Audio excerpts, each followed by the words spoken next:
Okay, says we are live. We got a couple of people in chat already. We got Eugene Ellison. I got my buddy David Perkins showed up. I just sent him a text a little earlier to let him know we were coming on. Got Pyromedic showing up. We know him.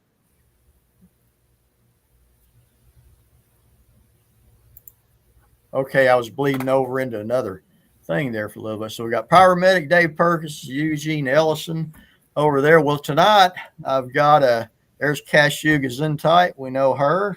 Good to see you guys. Glad you could make it.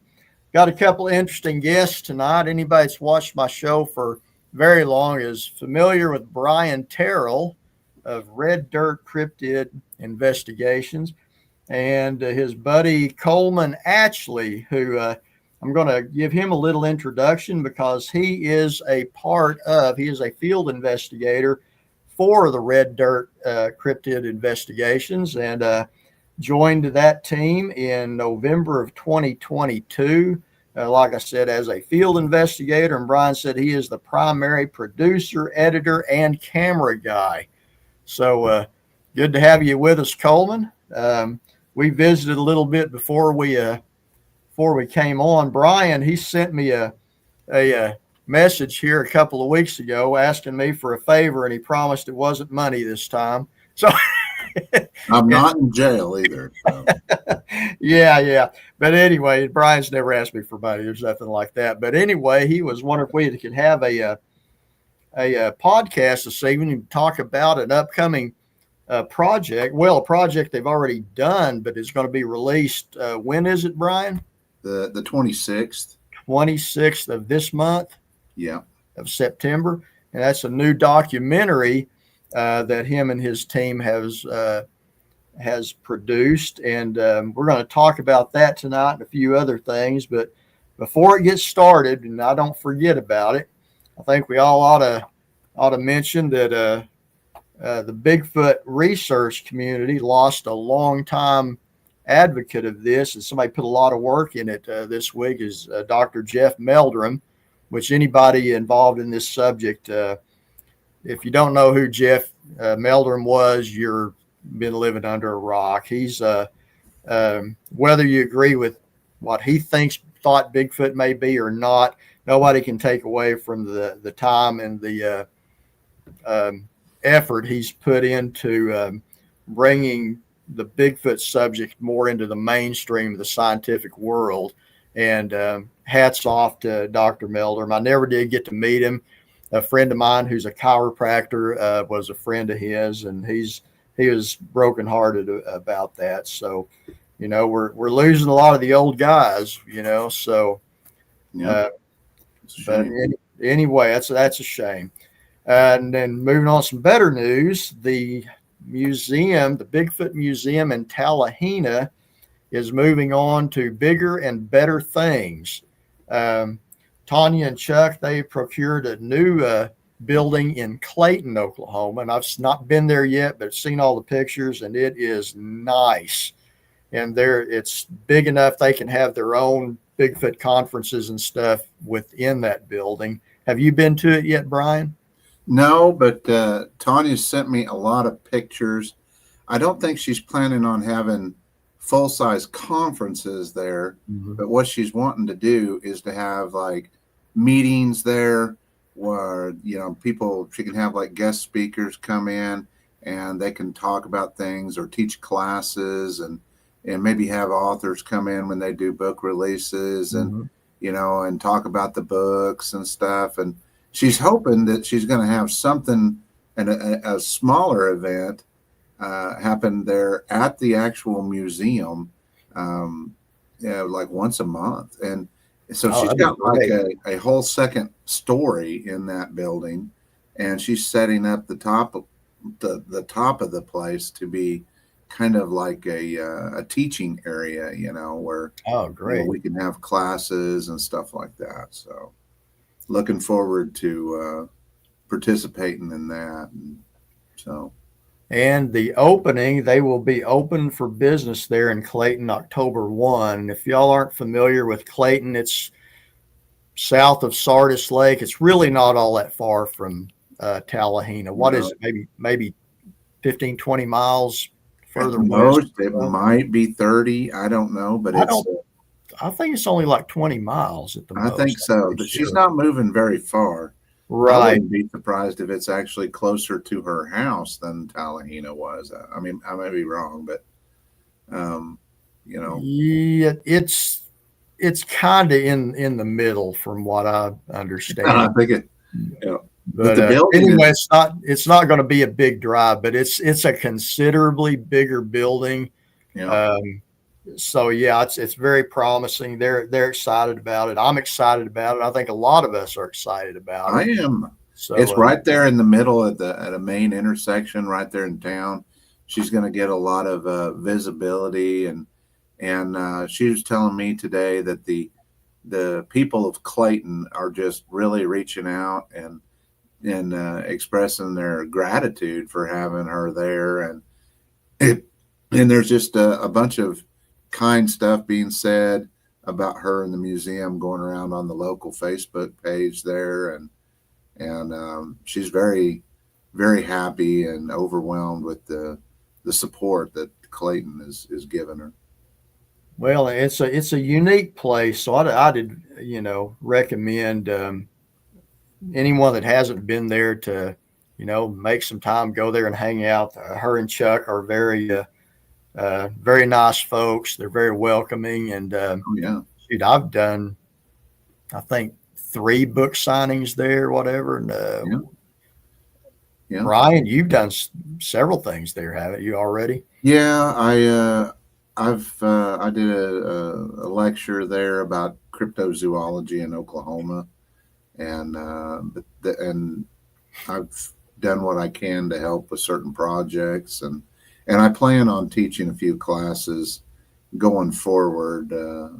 I told her that I would commit to like teaching 2 classes a year, so hopefully one of them is going to be hair sample analysis. Oh, great. And we all need to. It's actually, I think it's going to be, I don't know, I think it's something that everybody can do. I don't think it's something that's reserved just for scientists. So citizen scientist work, I think. Great. And another thing, moving on to this last thing I'm going to bring up before we jump right into what Brian and Coleman have worked up and getting ready to release. First weekend in October is the conference there at Honubby, which is a pretty big deal. I'll be speaking there this year. This will be my third time too. But this year they're going to have, myself, Lyle Blackburn, Chester Moore, Brian Hoolan, and Shane Church. I think they're kind of emceeing it too, aren't they? I'm not exactly sure what role they're playing in right now. Okay. Well, they were talking about introducing the speakers, so that's why. Oh, okay. All right. And there's Lance Hightower, which he was there one of the years I was there before. And I want to say Troy Hudson is going to be speaking too. Yeah. But got a lineup there. And let's see, that's first weekend of October.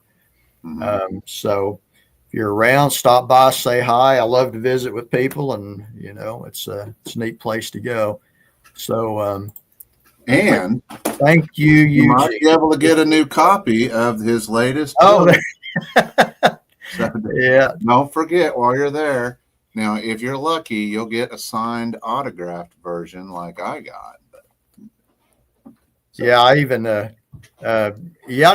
about that book. That's my latest book on the subject. There's one chapter in there. Brian has quite a bit to say in. It's not just Sasquatch. Bigfoot's not the only thing that I have reports sent to me of, and it still is, my main interest is the Bigfoot mystery. But I thought on this one I'd also include a chapter and called Other Reported Mysteries. And one of the mysteries that you hear about quite a bit over the last few years anyway is the whole Dogman thing, which I know very little about, and I admit so in that, but I share a couple of those reports, and Brian and his crew have spent considerable time trying to get to the bottom of that mystery. So I turned a lot of that chapter, or not chapter, but that part of that chapter over to Brian. So you'll get to see, if you read it, his thoughts on that subject as well. So let me see, recognize people in chat here. We got Eugene Ellison. Welcome. Says, love your books. I appreciate it.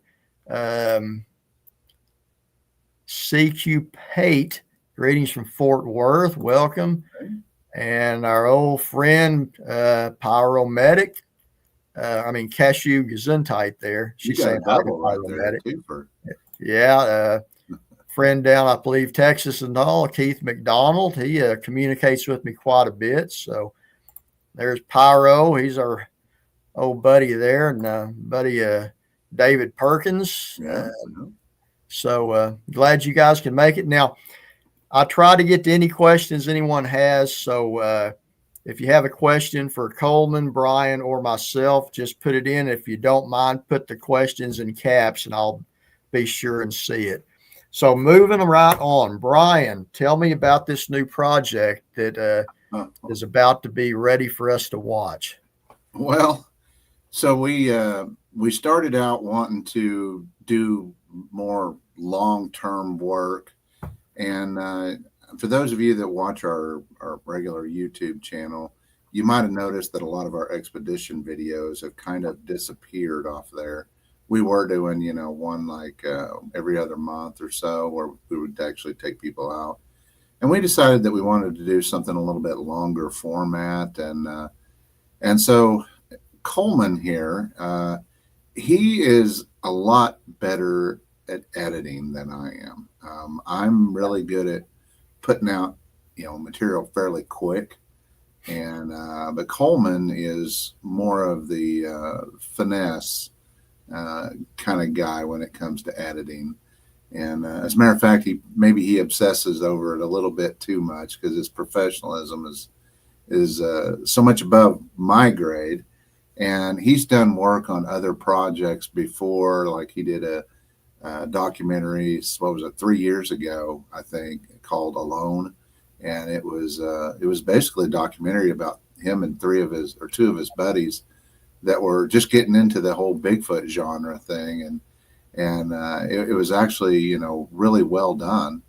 And they, of course, it's kind of, I was totally impressed with the way that he edited everything and how good it looked and everything.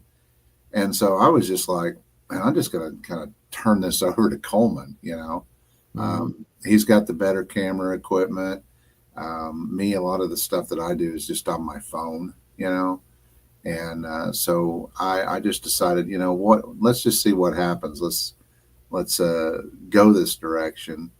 And as Coleman can testify, when we started this project, we wanted to kind of have this be, just a evidence-based, flesh and blood type paranormal.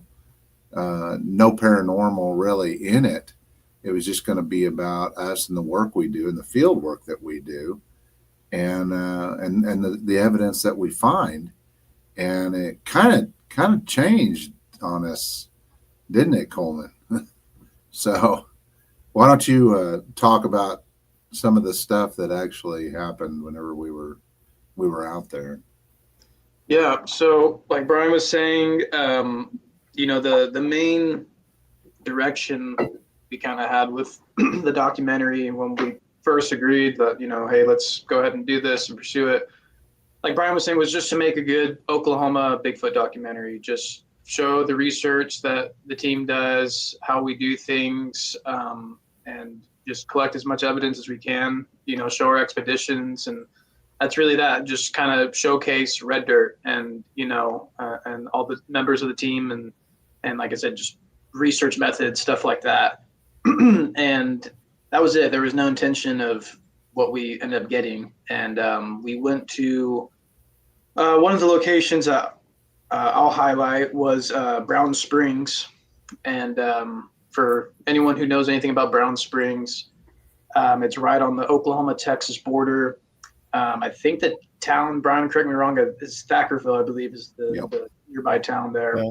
And really interesting area. I went there for my previous documentary I did for my other channel I'm no longer a part of. It's MHS Network. And the documentary I did years ago was Expedition Alone. And we went to Brown Springs and had a weird experience kind of related to Brown Springs. And so whenever we started doing this documentary, I wanted to go back, and I talked to Brian about it, and he was down.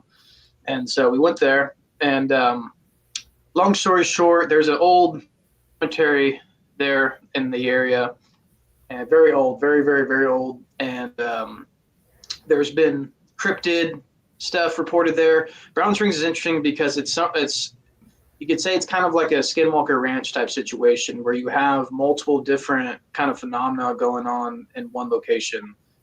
So it's not just cryptid. There's been Bigfoot sightings. There's been dogman reports, but there's also like UFO sightings. Apparently, there's also been weird paranormal ghost type stuff supposedly, and in that area. So it's just a weird thing where all these things are kind of converging.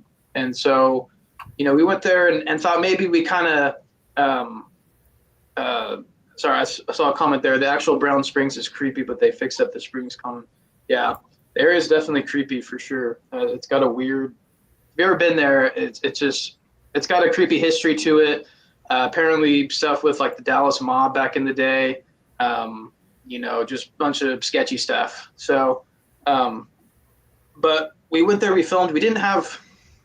I think Brian said that there was some stuff when I think he first pulled up to the area. He got there a little bit before me. He was hearing some possible stuff. So there was some like possible activity. But when we did our nighttime investigation there at the cemetery, because like I said, there was cryptid reports in the cemetery even. So we were just kind of exploring that a little bit and seeing if we could get any activity of any kind. We wanted to briefly kind of explore the whole. Bigfoot cryptid paranormal connection isn't even there, blah, blah, blah. It wasn't going to be a theme of the documentary thing, really, but just something that I wanted to disprove the connection. Right. For the record.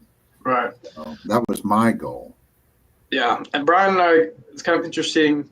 Brian has his perspectives and I have my own, and we don't butt heads necessarily at all, but, we do kind of have, interesting discussions on it and his viewpoints. But both of us definitely have become more open-minded to, I'm getting a little bit ahead of myself there. So maybe Brian can talk about later on how his views have kind of changed. But anyway, I'm editing. This is like a month or two after the fact. I'm editing the documentary. I'm editing the Brown Springs nighttime portion. And I came across this very weird voice that I thought was odd because it sounded a little bit similar to mine, but it was weird because it had a weird kind of tone to it. And it wasn't any of us, because I remember this was a part in the nighttime investigation where I'm filming Brian. He's walking, he's monitoring his equipment, and we're trying to catch up to the rest of the group. I know I'm not talking. We're both kind of out of breath. We're walking near the springs area, trying to catch up with everybody, and no one's talking. We're focused on investigating. I know I'm focused on filming. I'm trying to keep Brian in focus on the camera. It's nighttime. We're using lights out there, so it's easy for the camera to get out of focus. So, but we hear this voice, or I hear this voice during editing. And like I said, long story short, I sent over to Brian. We do an evidence review, and we looked at a spectrogram, and really interesting. It didn't have the normal qualities of a human voice. So if anyone knows about how spectrograms work and what human voices look like on that, when you take a recording of someone speaking or yelling or whatever, and you put that on a spectrogram and look at what that looks like visually, it's layered. Human vocal cords, when we speak, there's different tones and frequencies that we're hitting at the same time with our voices. And so that shows up on the spectrogram as multiple layers, like almost little curves. And we see that in audio because Brian does speak at one point during that sequence of audio where he's talking about weird readings he's getting on one of his pieces of equipment, and you can see the layers on it. Well, when this voice pops up, it's a little purple little signature, like it's ingrained onto the audio itself, but it's not showing up, even though it's clearly a voice and you can clearly tell what it's saying. It is not showing up as a normal human voice like it should. And so that was the part where it got really strange after that when we noticed that. And I don't know, Brian, do you want to get a little bit more specific about the audio after that, or how do you want to? Now, is this audio that's going to be presented in the documentary? Yes. yeah. Now, I want to point this fella out here, Mark Wentz. Hey, Mark. He and I actually went on a trip to the Kiamichi Mountains here a couple of weeks ago, and he is very familiar with equipment like that. So, yeah, it's what he was, the equipment that he's been using, and inspired me to buy one of, which I don't even think I've shown this to Coleman yet. Is basically monitoring RF signatures that are out there, and the equipment that we were using digital tri-field meters, and it'll monitor that too. But I was actually getting an RF spike at the time. Well, I don't know if it was exactly at the same time, but it was within a minute or so. I think less than that. I think you bring up that you were noticing some interesting readings on RF probably about 30 seconds after the voice was captured. Yeah, and I'm not one of these people that I like to chase rabbit holes. I like things that I can measure and that I can document and that I can look. I like tangible things. And but this thing, when Coleman first reached out to me about this, I was kind of like, yeah, that is kind of weird. And what was weird is it sounded like it was coming from somebody in our group, but nobody responded to them, and then whenever I put it on a spectrograph and it didn't even look like a human voice, that bothered me quite a bit. I didn't know what to make of it. But what was even stranger is that later on, like 45 minutes later, Coleman actually said something similar to that. And I don't know. I'm not a ghost person. Coleman will tell you. I try to avoid that kind of stuff. My official policy is I'm too busy for aliens and ghosts and stuff like that. I got enough of stuff on my plate. I was willing to go out to Brown Springs because it's a hot spot for cryptids, and my theory is if there is some kind of relationship between these creatures and some kind of paranormal thing, I want to be able to measure it or document it. I'm not one of these people. I don't want to hold hands and sing songs with everybody and beat a drum. I mean, I want something I can measure or something that I can record. And then when we ended up getting it, I don't know. I don't know if I was happy about it or confused or, and it kind of, it weirded me out. Let's just put it that way. It was a little outside of my comfort zone, So, Yeah. and my experience is definitely not with anything paranormal. I mean, I don't discredit it. It's just not something I've looked into.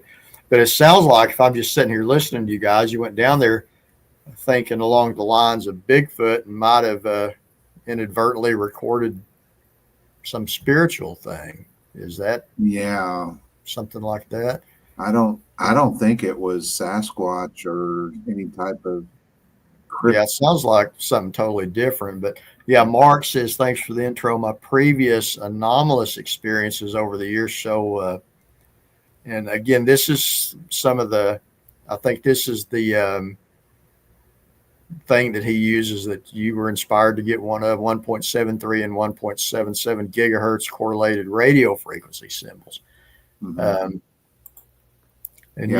I guess that's something common within paranormal type investigations. It is, but it's also a legitimate tool that people use when testing electronic devices. Oh, yeah, absolutely. Right. Like an EMF meter or something too. To answer Pyro's question, the voice actually happened before Coleman said it. So it couldn't have been mimicking him because he hadn't said it yet. And it was Coleman said the same thing, like, I don't know, 30, 45 minutes later. Yeah. And I stumbled on that later. And of course, that opened up another can of worms. I mean, was it something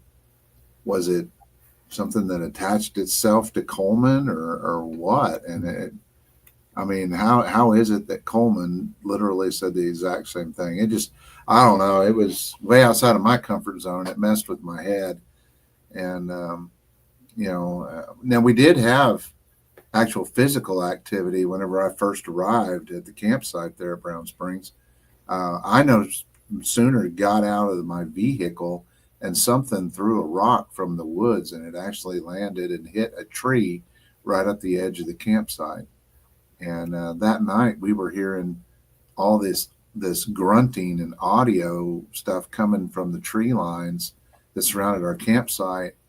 And the weird thing is the audio recorder that I put out didn't get nothing on it.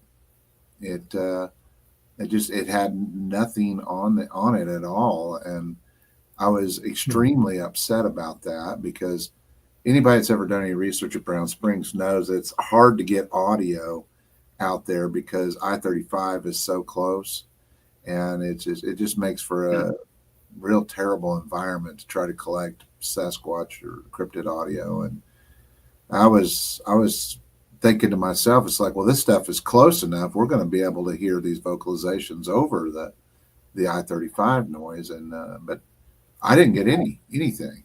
How close is it to I-35? Oh, 2 miles? No, okay. I mean, it's literally right there off the highway. So yeah, Mark, he says, I've had the exact same thing happen. Loud thumps do not show up on audio. That's frustrating. That's strange. So I know in the past, this area I go to down in the Kiamichi Mountains, been going down there since like 2002, 2001, 2002. Started going down there after to investigate a guy on horseback had observed a Bigfoot walk out on the trail in front of him, of course, then run away.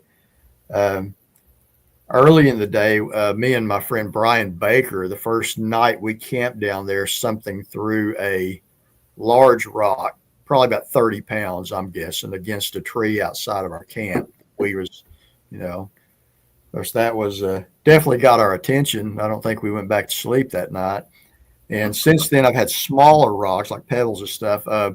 Will from Will Star Monsters and Mysteries came down couple of years ago, and we had a rock thrown into camp. Mm-hmm. This happened as soon as I arrived on the scene, and of course, that inspired me to go get my audio recorder and get it running, and then that put me down. Now the time when another friend of mine, Cornell, he came down, he set an audio recorder up in the woods, and I guess it was sound activated. It was a nice one. And when he got back to Massachusetts, where he was come, there was all kinds of things that picked up after we went to sleep. Like he got a very clear, loud whoop, some wood knocks, stuff like that. And this was after we were asleep, So as far as that goes, we did pick up things that were going on his audio recorder, fortunately. I don't think they're scared of audio recorders at all. I think that they actually, if anything, they might be attracted to them. We've noticed in the last couple of years that, when you set up an audio recorder out in the woods, sometimes they will come in and like loiter around them. They'll tinker with them and throw pebbles and sticks and acorns at them. And the first couple of times I heard it, I was like, oh, it's just an acorn or a pine cone or something, or a little stick fell out of a tree and hit my audio recorder. But, I could buy that. Maybe that might happen twice a night, but, right. I'm not 60 times in one night. There's not sticks falling 60 times in 5 hours. And I want to say why I use the term something when I said something threw a rock into camp. That's happened a few times because I didn't see what threw it. Yeah. So I think it's important there. That's like, well, Bigfoot threw a rock. Well, I don't know what threw a rock. Something threw rocks into camp. There's a limited number of things that can throw. Limited number. I mean, as far as I know, bears or bobcats don't do that, but it kind of limits it down to if we're talking about physical things, it's going to be a person or a Sasquatch. And you've never been down to this area with me, Brian, but as Mark can now attest to, where we're at there, it would be very unrealistic for somebody to walk all the way out there because it would be one heck of a long walk. And you would have to navigate a pretty steep boulder field on each side of us in the dark to get there. And if you were coming up the only trail coming in, matter of fact, this time we weren't even able to get back in as far as I usually do because it was washed out.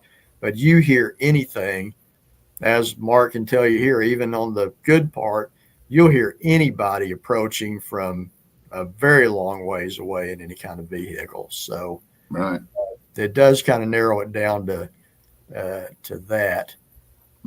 So audio recorders are great, and they're very handy tools, and I probably get about 80% of our evidence from audio recorders. So.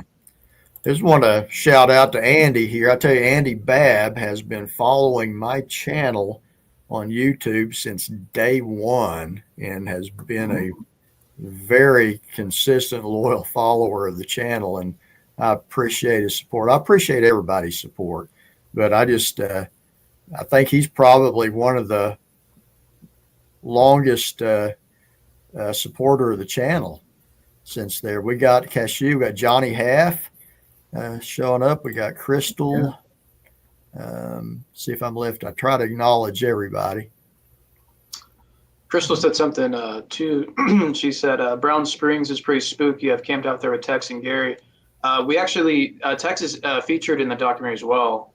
And Tex, as people, a lot of people may know, he done a lot of investigations out there, a lot of research out there. And so when we caught that EVP, that weird voice, there's actually a portion of the documentary where we talk to Tex, interview him a little bit, and present that audio to him.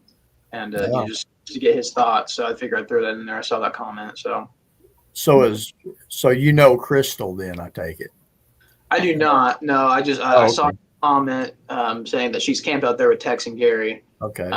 So yeah, I just figured I'd throw that in there. So he told us a story about some activity they had with two ladies, and she might have been one of them. So okay. So yeah, Crystal, if you're a researcher yourself, let us know there. We got a question here. Dan Peters, are this Bigfoot people from Midwest? I'm Washington State. We're in Oklahoma. Yeah. So anyway, welcome, Dan. Glad to have you here. If you have any questions for any of us, like I said earlier, I'll do my best to get to every question. Just put any questions in caps so it'll stand out. Glad you're here, Dan. Yeah. Here's Mark said, from where Dave and I camp, there are mountains for at least 100 miles west into Arkansas. I live in the middle of these. Ouachita Mountains, the forest people have a huge area to roam, and that they do. Yeah. It's you could totally get lost down there if you're not careful. So hey, a lot of people do. Yeah. It is easy to, if you get very far off a trail and are not familiar, even if you are kind of familiar with the woods, it is easy to get turned around down there. Yeah. If I'm in somewhere, if I can see the sun, I can find my way out. If I can see where it's going, but there are some.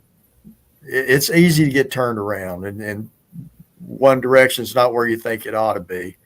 Let's see. Dan said apes caves raised around Cougar, Washington State. Paramedics said Tex did one of Dr. Meldrum's last interviews on another channel. he is part of. Never saw the documentary cut up so much on an interview. Or I'm sorry, never saw the doc. That's talking about Dr. Meldrum cut up so much on an interview. Okay. Pyro, are you going to be at Honubby this year? And I'll let him answer that. Okay, you guys go ahead. Well, so we also got some more audio on there that we put on there. We were kind of selective about what we had time to put into the documentary, but we also threw some audio that we got from an area that we call 7A, which we were out there, and it was actually last year during the Hanabi conference that we actually got this. Hey, Mr. Spikes, we got this audio, but we've picked up on the fact that it seems like they get real active vocally this time of year down there, and that's when we've gotten a lot of our best audio. And but it seems like that we're trying to figure out the relationship between the Sasquatches and the coyotes.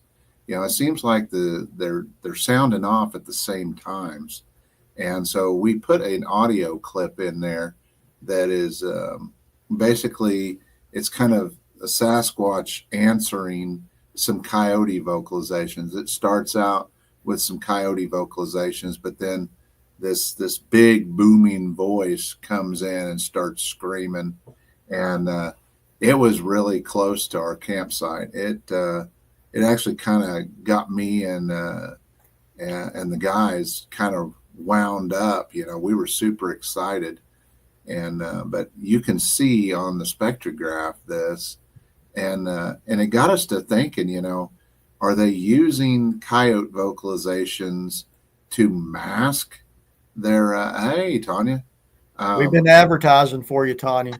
Yes, as we have. You're late.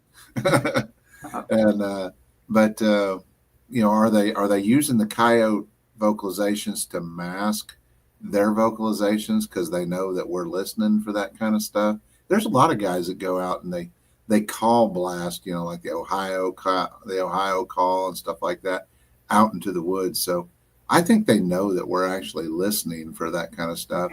I don't know if they're using coyotes to camouflage their vocalizations or whether they have some kind of weird relationship with the coyotes. You know, a lot of people speculate on their relationship with coyotes, and some people say that people make outlandish claims about, you know, Bigfoots and coyotes. I'm not sure I adhere to any of that, but I have noticed that they tend to sound off at roughly the same time sometimes. And but anyway, we did throw a vocalization in there into the documentary, and then at the end of the documentary is possibly St. Helens. At the end of the documentary, we've got something that I'm not exactly sure that anybody has ever put out there that they've recorded. We were at an area that we're calling Area 3. It's kind of a I'm not going to say it's kind of a secret for us. We try to keep the location under wraps for obvious reasons. But we were actually out there, and we spent a weekend out there, and Coleman saw something and out on the road. And what kind of something? Well, I'll let Coleman kind of explain what he saw. Yeah, so we were in Area 3 and getting ready for our nighttime investigation. And this was actually, we show it last in the documentary, but technically speaking, we filmed this before Brown Spring. So we were getting ready for our nighttime investigation. And it's pretty cold. It was pretty chilly. It was a full moon. And even though it's the middle of the night, we could see pretty decently. There was a lot of moonlight. And so it wasn't just pitch darkness, but it was very cold. Wind was blowing a little bit, and it was just cold. And so I got tired of sitting down. And so instead of just sitting there waiting to start a nighttime investigation, I decided, let me walk around a little bit, just try to stay warm. And so, I'm walking around. I'm just, like I said, I'm just focused on trying to stay warm, stay distracted because it was pretty chilly. It was cold. And it was cold. And so I'm walking around, and I'm not thinking anything along the lines of like, am I going to see something or whatever? That was not even anywhere in my mind at all. Nothing. I wasn't trying to hype myself to see something or notice something. I'm just walking around, like I said, just trying to stay semi-warm. And I look down, there's a dirt road there. And I look down this road, and I'm just looking around, and I notice this little, like I said, I could see pretty decently because of the moonlight. There's a lot of like ambient, like moonlight kind of. And I see like what looks like a little dark something. And I'm looking at it, and I'm watching it. And to me, it looked like it moved, and I could see what looked like to me at that time legs moving, where I could see like the light in between the spacing of the legs. And it looked like there's a ditch there on the side of the road. It looked like it walked over that ditch and into the nearby tree line there. And I looked at it, I saw that happen, and I just thought to myself, no way did that just happen. And so I immediately started looking. I got Brian. Eric was out there with us. It was me, Brian, Eric. They're back at the campsite. I'm looking for Brian. I'm looking for Eric. And I find Brian, and I told him what happened. And he's like, are you serious? And I said, yeah. And he said, when did this happen? I'm like, just now. I'm getting you right now. And he's like, well, we need to document this and film you talking about it. So, because it just happened, we need to document you talking about what you saw. Excuse me. And so we did that. I had Brian film me, and we grabbed a thermal and went back over there. Yeah. And we looked, we didn't see anything. And I remember talking to Brian. I was like, should we go out there? And he's like, man, that thing's probably long gone. And I was like, you're probably right. Yeah. And I'll finish with this. I'll let Brian tell the rest of the story. I wasn't going to include any of that in the documentary initially because I kind of had convinced myself, like, dude, lighting stuff going on, dark shadows, moonlight, it's probably just a trick of the eye. You probably thought you saw something because we didn't get anything the rest of the night. At least we thought we didn't get anything. We didn't have any activity that we noticed or anything. We went out to do the night hike in the woods, couldn't hear anything, didn't see anything, nothing. And so we just chalked it up like, oh, it's, just, not much activity. It is what it is. And I just convinced myself at that time, like, hey, you probably, just a trick of the light, whatever. And Brian then got with me, and we hopped to a Zoom call and talked about it to talk about what he found after the fact when he was doing evidence review. So Brian, I'll let you kind of finish the story. Well, so I was going through and reviewing the audio footage from the audio recorder. The audio, a lot of times I'll take the audio recorder and I'll take it like 60, 70 yards outside of camp so I don't have to listen to my own snoring, and it gets rid of a lot. I mean, I don't want to listen to us talking and stuff like that. Talk about paranormal. Dave just disappeared there for a second. Did you see that? Did I really? Yeah, it was actually funny looking. But so this, yeah, you're paranormal. But anyway, so I was reviewing this audio footage. Well, this audio recorder was it was literally probably about, I don't know, 15 feet off of the road, but it was about 60 yards away from camp. And so I'm just sitting there listening to it, and I stumbled on this portion of I'm listening for tree knocks and howls and stuff like that, but I stumbled on the portion where I heard Coleman telling me this story about what it is, and I could hear us walking up and down, and I told myself, I was like, well, I'm just going to go ahead and re-listen to him tell this story. So because I noticed that his voice was elevated, when he was telling me, he was like really excited and talking like this, and and I thought, okay, well, this is interesting. So I kind of rewound it, and I was kind of listening to it, kind of going over his story again, and that's when I at one point, thank you, sir. At one point we were walking back down the road, and you can hear us talking, and Eric is back in his van, and I hear something whisper, like I hear something whisper, and at first I thought, what the heck was that, And so I rewound it, and I kind of isolated some stuff, and I could hear what sounded like something that is in very close proximity to this audio recorder whisper to something else. And then the other thing actually made a noise, like a noise, the mouth pop. And at first I thought I was hearing things. I thought it was some kind of glitch or something like that. And I probably rewound that thing and listened to it. I made a little clip of it, and then I amplified it, increased the volume and stuff.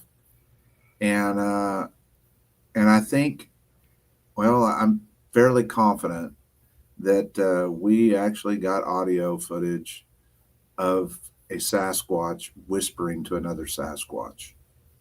And these audio clips are going to be on your documentary. They are in the documentary. Okay. I plan on, after the documentary has been released for a little while, I'm going to do probably a longer breakout of them for somebody that is really interested in taking a deeper dive look at these audio pieces. I'm going to do like a longer breakout with a spectrograph so that people can actually get a better idea of the context from which these, the Brown Springs audio and this Area 3 audio. That's true. And there's a lot that you can learn from audio recorders. Especially, when they're stereo audio recorders, you can actually tell what direction noises are coming from. Oh. But long story short, what we figured out is that when this thing and apparently this was right after Coleman saw what he saw move across the road, there was two of these creatures we figured out. And when Coleman started walking down the road towards it, it got antsy, and it decided that it was going to cross the road to better cover where the other one was too. And when that happened, that's when Coleman saw this thing. He came running back, literally. I mean, he wasn't sprinting or anything, but he was moving pretty fast. Coleman, do you have any idea of the size? Can you make a size estimate of what you saw? No, really no. The main details I could see was what I believe to be the legs. Like I said, the spacing of the legs and just the movement of the legs. I wish I could tell size. What I saw was just dark. I mean, it was just something really dark, almost like, just blending with like the shadows of the trees and everything in the moonlight. I mean, it was just that dark. If I had to guess, I would say it was probably bigger than Brian height wise. If just the mass of it and just pure speculation. I couldn't tell you exact distance, how far. Only thing I could really tell you is it was significantly further down the road that I was looking down at. Okay. Excuse me. Yeah, I really can't. I can't really gauge or give a really accurate estimation on size or height or anything like that. Yeah. We may do that, Dreamland, at a later date. Yeah. That's a good idea. I never thought of that, but yeah. Well, he's got that Whoop project deal that he does, and I follow that. But anyway, what we thought at the time that this thing had taken off and probably disappeared, and we thought at the time that it was alone, possibly. We speculated. But what we didn't realize is that when this thing crossed the road and Coleman departed and headed back towards camp, it didn't leave. It actually closed the distance between where that happened, and it came towards our camp. And then later, we actually walked by this thing. You can actually hear us walking by these two things, and you can hear us talking as we're walking down the road. Yeah. And I personally believe that the one that was closest to the audio recorder, and I think this thing was within probably 10 feet, 15 feet of my audio recorder. I think it was trying to draw the other one's attention to the fact that we were coming back. Okay. And that's the best idea I can come up with for what was going on there. I don't speak, Sasquatch, but you'll see when you listen to it. And keep in mind, we put a shortened version in there. We didn't, this is a documentary. It was already an hour and a half long.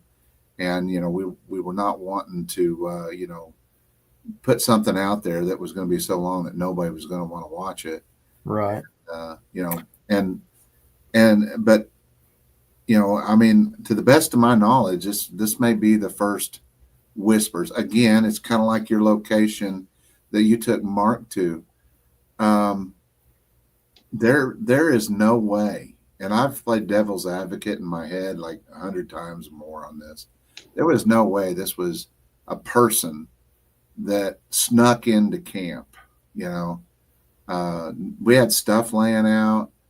Whenever we went on our night hike after that, somebody could have, just zipped into camp and stolen a bunch of stuff. Mm-hmm. It wasn't a human. I'm fairly confident that this was not a human. I'm fairly confident, and like I said, I've argued in my head with myself 1,000 times. Could this be human? Because these voices, it sounds human, and that's, to me, that's probably the most disturbing part. But there's no way this was a human. So I want to get to a couple of questions here. I guess this is for Coleman. Was it upright or on all fours? What it looked like to me, it looked like someone walking on two legs. That's the best way I can describe it. It just looked like, the main thing it looked like to me was something dark where it moved and walked over that ditch, and I could see just real briefly the spacing between the legs and the light, and sort of like the background of the street behind it in the middle of the legs, and then that was it. It's just a brief second, but I would say it was something definitely bipedal for sure. Okay. Yeah, I saw Brian shaking his head. So Crystal asked, "Where was you guys at Brown Springs?" We were for the nighttime thing where we captured the possible EVP. That was in the cemeteries where we captured that, and then we had a camping spot nearby near the cemetery that we were staying at after we finished our nighttime investigation there. But we did the majority of our filming at the cemetery there. Okay. But yeah, like Brian was saying, the most for me was super interesting about that is the fact that if that was whatever it was that I saw that came and whispered by the audio recorder, like Brian was saying, that digital recorder, and you hear us talking in the background, you hear primarily me. It was before Brian filmed me talking about it. So what you hear when the documentary comes out and you listen to it and you hear me speaking to Brian, you hear me initially telling the story to Brian about what I had seen and explain to him the situation. And excuse me. And whatever this was, while I'm telling the story, at that time, the digital recorder where we were on the street was about, what do you think, Brian, 25 feet or so? It wasn't that far off the road. Yeah. Go ahead. Maybe 20 feet, more like 15 or 20 feet off the road that we were walking on. And so it was literally like within 10 feet of that audio recorder. Mm-hmm. And so whatever this was, like Brian was saying, it not only covered this distance in a pretty short amount of time, I would say, but it was able to do that without making any significant noise. I don't remember hearing any. And there was lots of debris on the ground, lots of leaf litter, lots of branches, all that typical stuff. Mm-hmm. Once did we hear anything crack or move? Like I figured, and I could be wrong, but if that was a person, I would suspect, especially walking around at night with no lights, how do you not break a branch? How do you not, make some type of significant noise so where we could hear you? And then you're going to, go up to the recorder and whisper into it, and, which implies that there's more than one person there. So we didn't hear, somehow, some way, we didn't hear whatever this was moving. I just find that very interesting. Mark asked a question. What did you hear on the EVP? You did say EVP, right?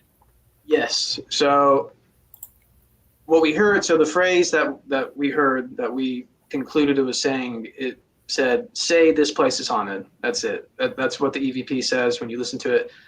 Say this place is haunted. And it was not anything that we heard at the time of when we were filming. Because obviously we would have made note of it and would be like, who said that, you know? And if somebody would have said it, I'd have made fun of them. Yeah, and that's what I first noticed about it. I mean, I noticed the voice, and then when I isolated the clip and I turned the volume up to listen to it, it just sounded kind of weird, and it just had a weird tone to it. Just the way it said it was weird, and it just had, I don't know how to really describe it, but the randomness of it is, it's in the documentary, you point this out, it's 20 seconds, 30 seconds of us just walking in the woods, and then no one's talking or anything like that. We're just walking, and all of a sudden you hear, plain as day, some voice come through and say this place is haunted, and no one responds to it. No one, no one, nothing. If I'd have heard somebody say that, I'd have made fun of them, and Eric probably would have. Eric would have really made fun of him because he's our team smartass. So, but and like we were saying earlier, we put it on Brian put it on the spectrogram and made note how it doesn't have vocal tone, in the sense that when you put it on the spectrogram and like I was saying earlier, when someone talks, normal human voice, you can see the different frequencies that pops up. And it's something that we make note of in the documentary, because I think it's the most interesting thing about that. And then I later found out by talking to other researchers, that's actually, I didn't know this, but my understanding now is that that's actually a somewhat common thing amongst what EVPs is. That's a sign of what makes it a legit EVP. And EVP is one of the signs you can see is when you put on the spectrogram and you can notice, it doesn't, like I was saying earlier, the different frequencies, the normal, audio signature that a human voice has, essentially.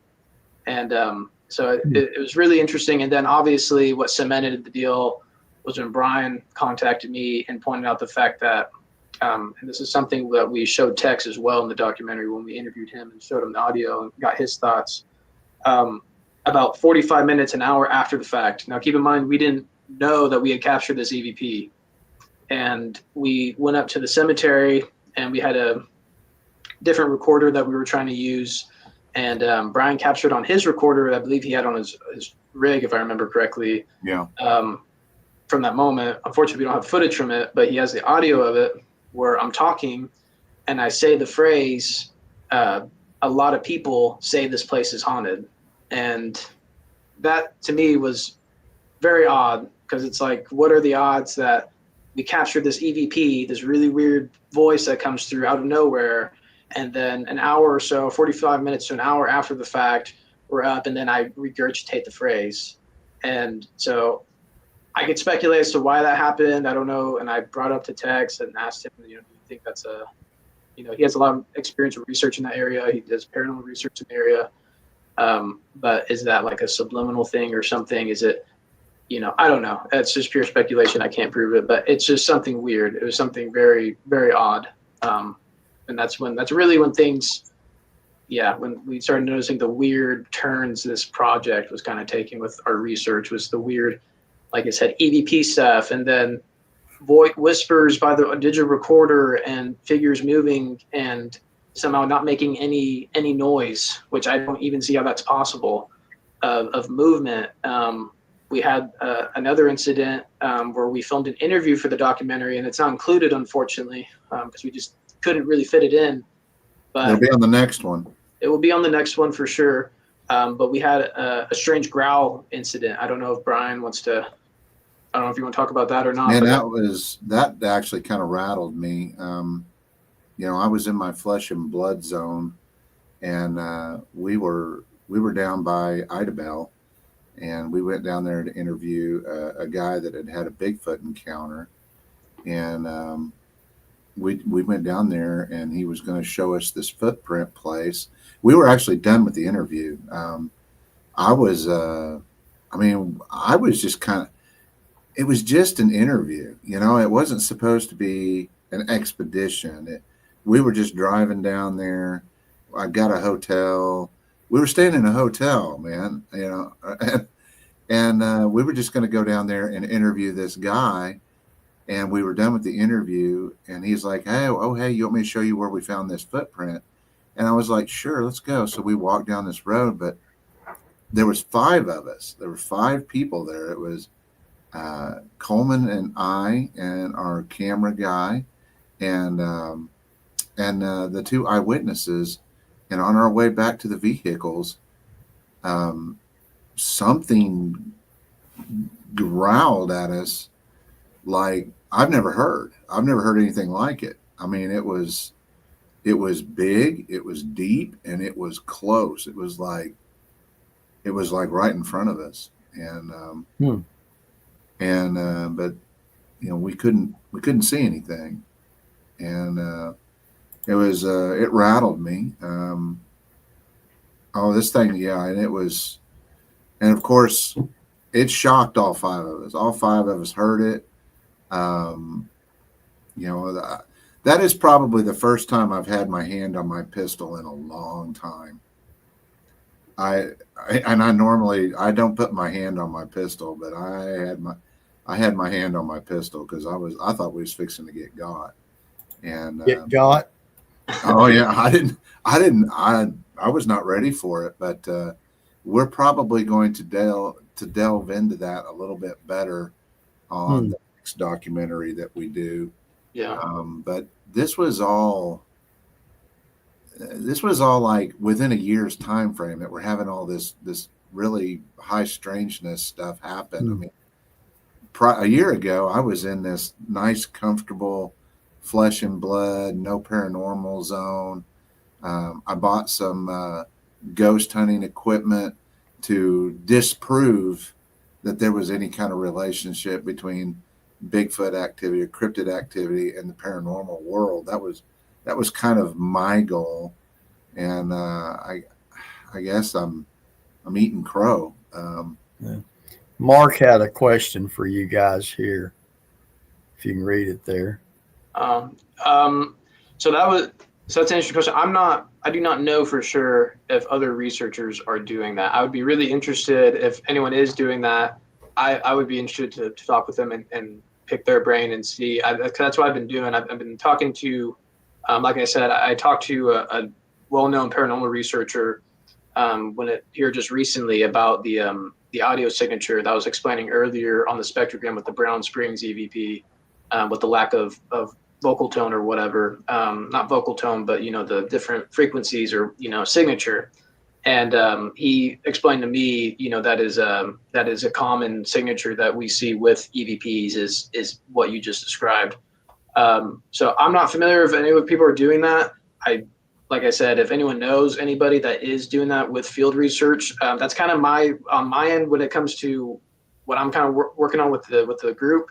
Is I kind of want to explore that a little bit more with incorporating EVP stuff or whatever. And that's kind of what we're doing at Brown Springs was because it's something I was always curious about was, has anyone ever tried to do like EVP work in a hotspot, Bigfoot hotspot? And like I was saying earlier with Brown Springs, my understanding is other researchers have had not really just ghost or paranormal stuff, but cryptid activity up in that cemetery, like weird cryptid sightings. And so, I wanted to try that, see, if we did an EVP session out here, could we get anything like that? Now, we didn't get anything during the EVP session. We didn't capture any voices or anything like that. The EVP we captured was in the very beginning portion when we're walking around the Springs area at the bottom of the cemetery when we weren't even, actively researching, so. We were walking around with our tri-field meters and basically trying to get some baseline readings of what was normal for the area and trying to be thorough. Using our EMF equipment. Yeah, I know Brian was looking, like I said, at his radio frequency and noticed soon after the actual EVP occurred, he was getting some interesting readings on the radio frequency end of things. Fun fact, the more I think about that, and I don't think I've really talked to you about this, I think that happened somewhere close to that big tree. Really? I do. I threw this up there, curious cryptid here. He says, well, it might not always be Sasquatch, but there are odd things that go on out in the dark.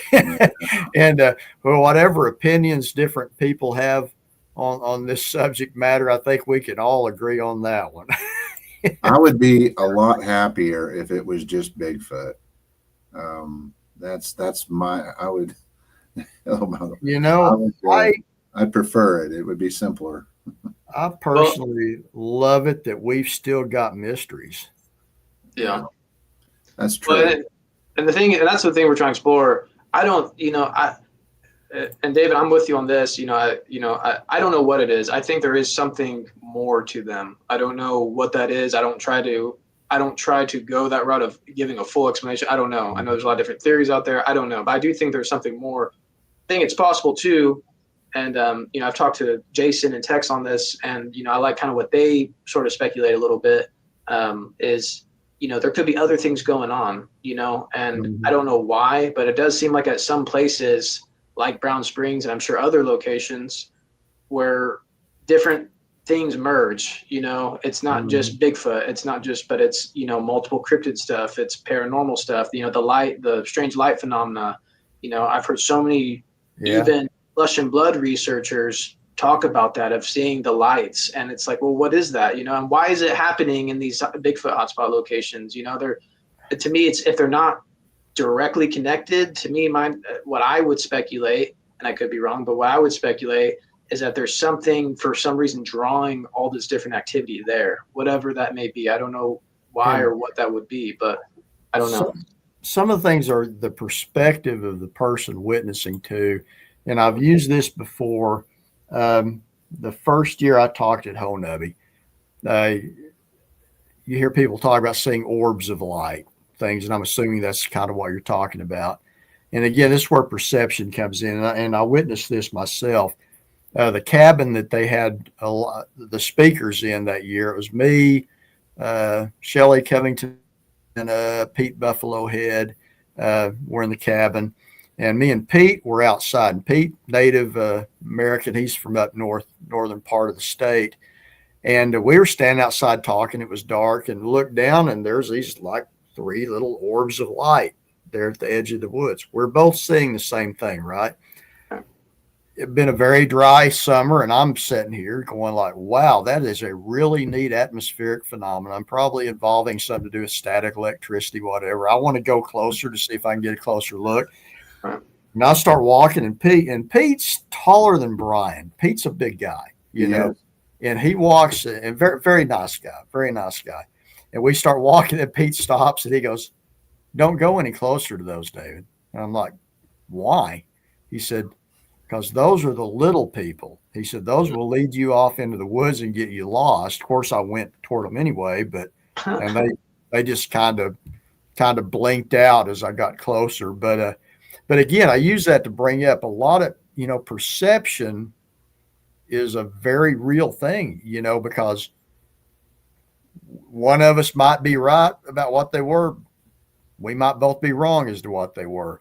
But Pete's perception, due to his upbringing and the folklore and stuff from his background, he equated that was a manifestation of the little people to their legends. To me, I'm thinking it's a natural atmospheric phenomenon, and that's what we're seeing. Both of us saw the exact same thing, but if we're telling the story separate, we're perceiving it as totally different things. And I think that is something that's very important to consider when we are investigating something like that and getting the story. What's the person's perception?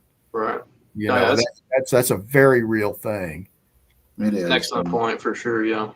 But he I've talked to Pete a lot about some of these little people stories, and he's got some really interesting stories that come from his Congo people. And man, I tell you what, I've pretty much come to the conclusion that I don't want to tangle with the little people. So no way, no how, no sir. Well, them Oompa Loompas, they can be kind of mean. Now, Mark here is, when I first met him, within talking to him for about 5 minutes, I realized that, he's going to be somebody interesting. As a matter of fact, Coleman, I think I mentioned him to you when I was talking. But Mark is one of these people that's interested in monitoring, these radio frequency spikes and magnetic anomalies and stuff like that. I mean, back in the old days, I guess they used to use, compasses. And if they walked into a certain area and a compass would start rotating, that they knew that something was happening. That's how they look for magnetic anomalies. But nowadays, my tri-field meters will do that. But you gotta set up a baseline of what's normal and what's not. So. Did you see what Mark said here? He said, I've measured heightened magnetic field strengths and heightened radiation readings where these lights pop up. Yeah, no, that's very interesting for sure. And that's one thing I'm trying to explore a little more on my end as well, as in these areas where there's activity, if we do like EMF readings, or if we do like a Geiger counter, could we see irregular readings or spikes, or something above like a baseline, or whatever's typical for that area. So Mark, that's really interesting. I would definitely like to hear more about that for sure.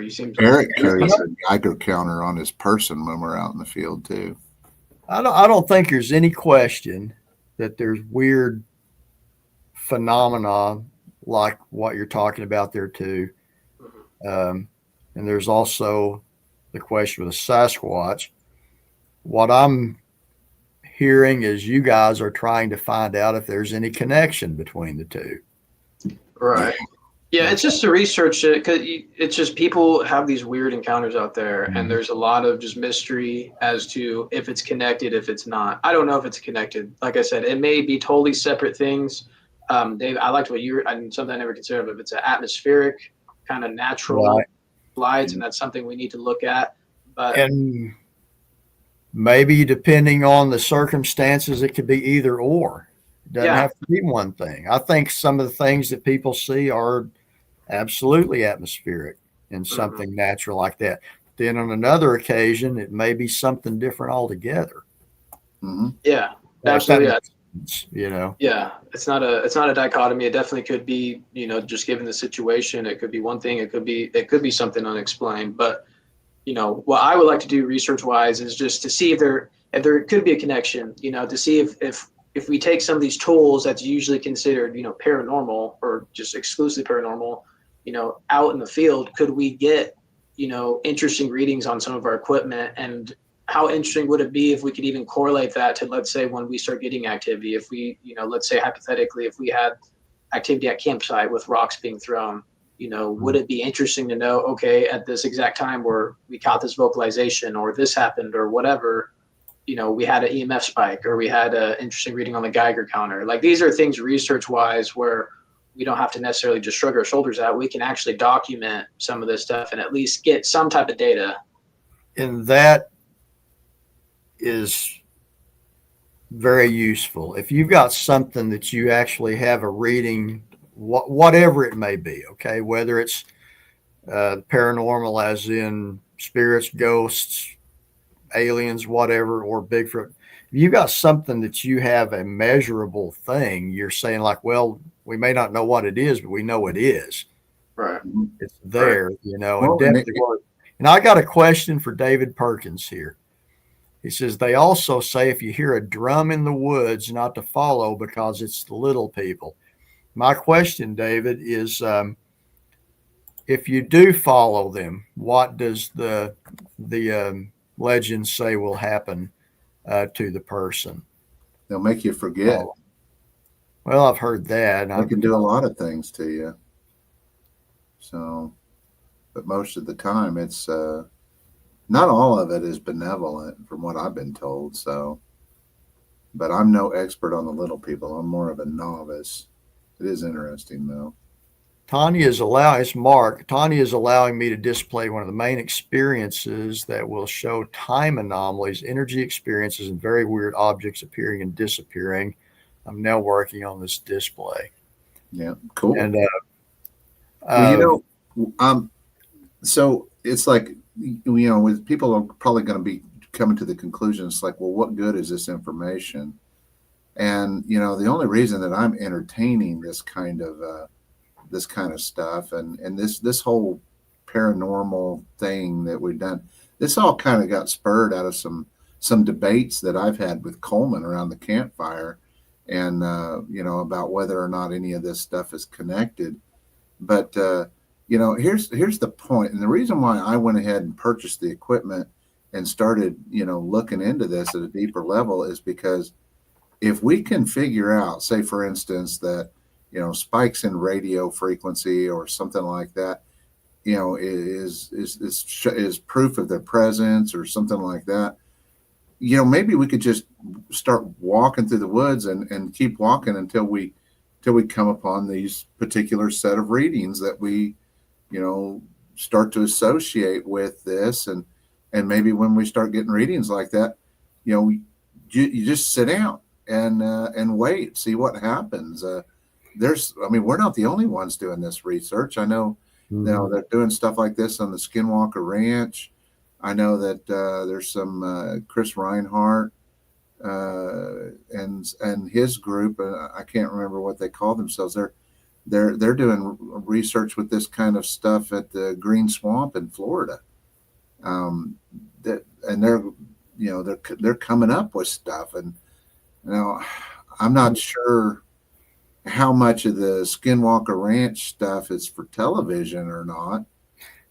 Yeah, that's where the trick comes in, is kind of deciphering what's for a theatrical effect and what's the real deal on those shoes. I know. And I can give you my word that, we're not putting anything in there that isn't legit just for ratings. Hell, there was some of this. We had a really long talk as a group about whether or not some of this stuff we wanted to put out there, because we were concerned that it would impact our credibility. And with our group, our credibility is, in our opinion, more important than views or likes or shares or any of that crap. It's never really been about the numbers with us, but we just after some debates, we decided that that it was more important to put the truth out there, because if we didn't put out the truth, even though it is slightly controversial, it would be dishonest to not put out what really happened. It's all controversial when you get into unknowns. Yeah, definitely. Where David Perkins says, my mom believes our lost dog was returned to us by little people after being missing for almost a week. Yeah. Curious Cryptid said, I suggest don't try to make conclusions about what is going on, but do measure it, record it all, and pay attention. If we can get a series of a database going for when we what kind of readings we're having in response to certain paranormal phenomenon happening, after you've been doing this a couple of years and you've got a database or a data set, at that point you might be able to start drawing some kind of conclusions and possibly even be able to predict certain things. But it would take years and a lot of data to actually put something like that together. Right. So the name of the documentary is Whispers from the Dark. I'm assuming that name was inspired by the recorded whispers that you've got. Or it's Whispers from the Woods. Whispers from the Woods. I'm sorry. Whispers from the Woods. Is it going to be on the Red Dirt Cryptid YouTube channel to watch? We just decided to release it on YouTube. It's the simplest thing to do. So, well, definitely everybody, you get a chance. I know I'm gonna watch it. Stop by there, give them a thumbs up, listen to it, and go into it with an open mind. Listen to what they've measured, and I'm sure they'd like to hear your thoughts of it in the comments down there. But it's an interesting deal. Is there anyone, we've been going about an hour and a half. Is there anyone have any questions specifically for primarily Brian or Coleman, or even to me, before we hang it up for the evening? If you got anything you'd like to ask, bring it on and we'll do our best. Crystal, I think we might have missed her question earlier. She had a question where she said, "Did any of you get sick when you walked through the cemetery?" I don't remember feeling sick at all personally. What about you, Brian? No, I did not. I don't know. It was creepy, but There's some equipment malfunctions as well that we documented. I know Eric was having issues. I think I want to say it was IR, I believe. His IR was thermal or one of those things that he had, and he was having issues getting that working, which he thought was odd. we were having battery issues really bad, probably worse than normal. Yeah. Yeah. I mean, we certainly could. Yeah. Well, that would be neat, wouldn't it? Would be cool. Yeah. Have like a movie night or afternoon or something, and that way you guys could answer questions right after. That would be neat. It's a good idea, Mark. Yeah. And our friend Cashew here, she is throwing a link up there in the comments to you guys' YouTube channel. Thank you. Good to see you again, Cashew. I hadn't been doing a lot of podcasts here lately, and Cashew, when I first started doing any podcasts, she was a moderator. Still, she still has the wrench, so be nice to Cashew. So she has the authority. She has the wrench still. The wrench of power. But hey, I do appreciate everybody. Appreciate you, Cashew, and everyone that has taken part in the chat. Everybody, and I really haven't had much problem with people being hateful in the chats and stuff. In general, people are pretty respectful, and I definitely do appreciate that.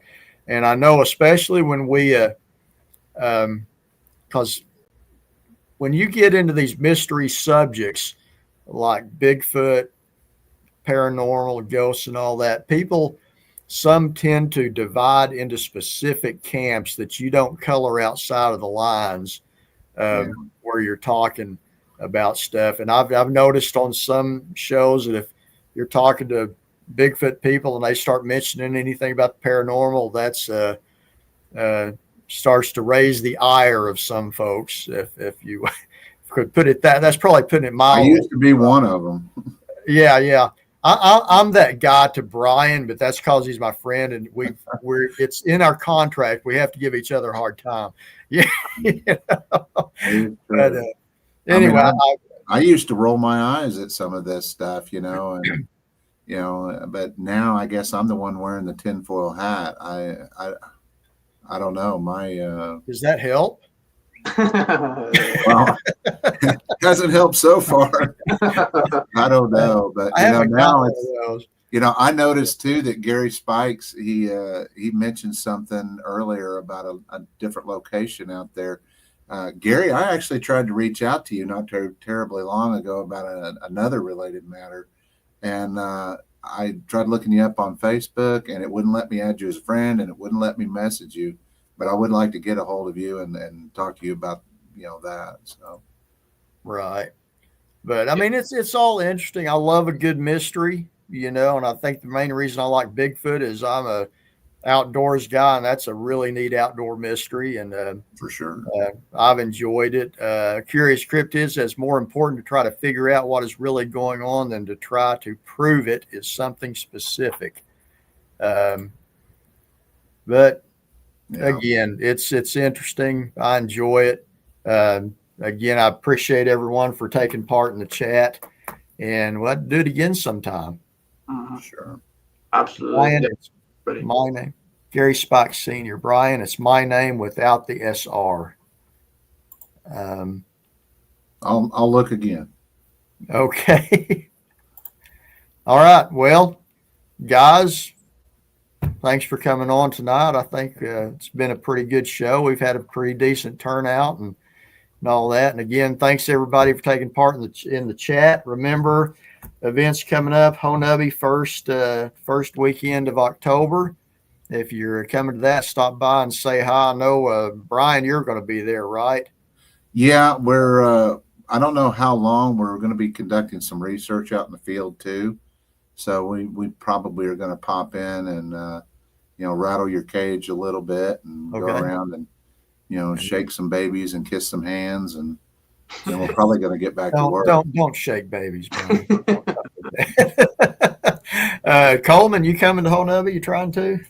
Yeah, it'll actually be. I've never before, so this will be my first time going. I'm really excited, and All right. And yep. also October 1st is when the Bigfoot Museum in Clayton opens up. So do stop by and say hi to Tanya and Chuck. I'm really excited about that. That's going to be such a neat place. I am too. And, It's going to be awesome. So what else? Those two things are the main thing. And September 26th, stop by Red Dirt Cryptid and check out this new documentary they put together. So anyway, I guess we'll thank you. I appreciate it. Yeah, you bet. Thank you guys for coming on, and thank you guys in chat for being there as well. Till next time, everybody, take care.